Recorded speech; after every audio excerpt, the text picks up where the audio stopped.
welcome to Blissful Consults.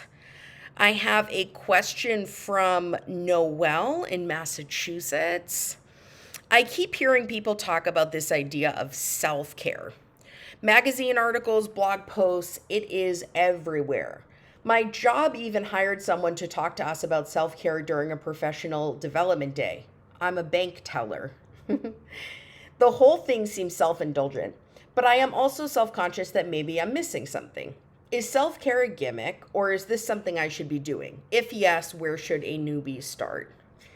This is a great question. And I totally understand why you might think that it's a gimmick because all of a sudden it's everywhere. And I think, I'm glad that it's becoming more publicized for sure. And also, I think sometimes becomes a little bit superficial, right? Like take a bubble bath, go on a vacation, buy something nice for yourself.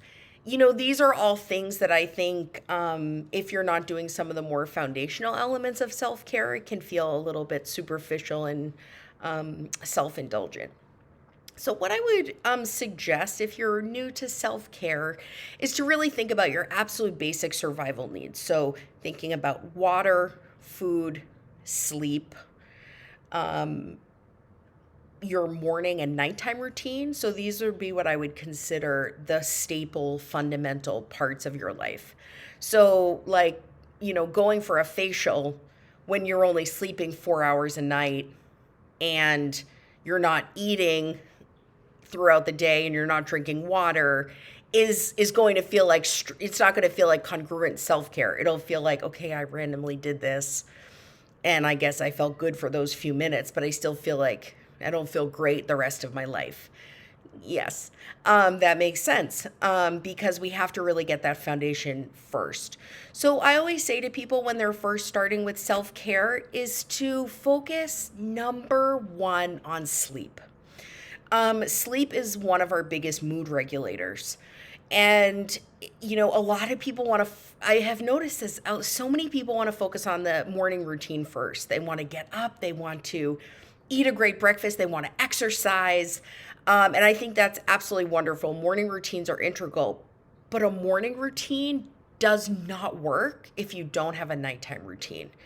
If you're scrambling at 10 o'clock, watching TV, on your phone, the house is a mess, you don't have anything packed for the morning, you're not going to be able to get up at 5 in the morning and do all the things you want to do. It's just going to be a cluster. And so, what I would suggest is to really begin in the evening. So, working backwards, if you want to get up at 6 in the morning, take a walk, get your kids breakfast, and then head out the door, what time do you need to be going to bed the night before? And if you need to go to bed at 10 o'clock at night, what needs to happen at 9:30? What needs to happen at 9? What needs to happen at 8:30? And we just kind of consider a steady wind down at night.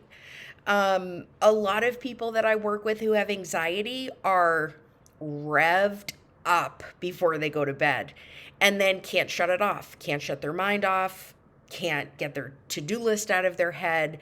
So, I put in the Instagram post some thoughts for a nighttime routine. A lot of people that I work with, they're wanting to wake up.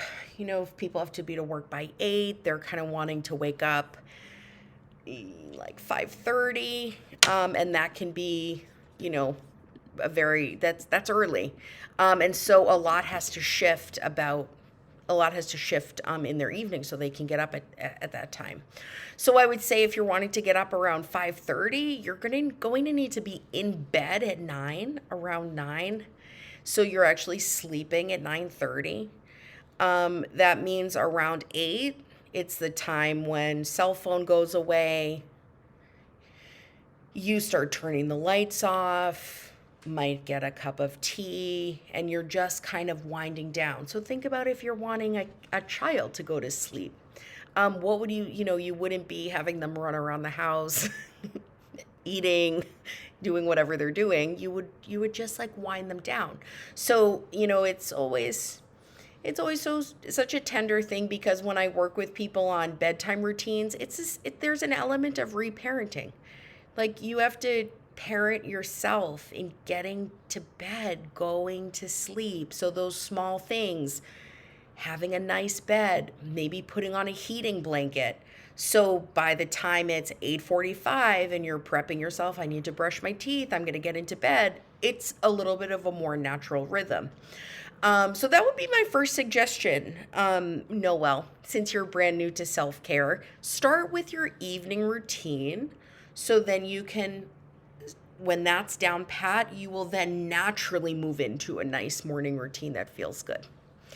I hope that that was helpful. For those of you who are here with me, thank you for being here. I love you guys, and I will talk to you all soon. Bye.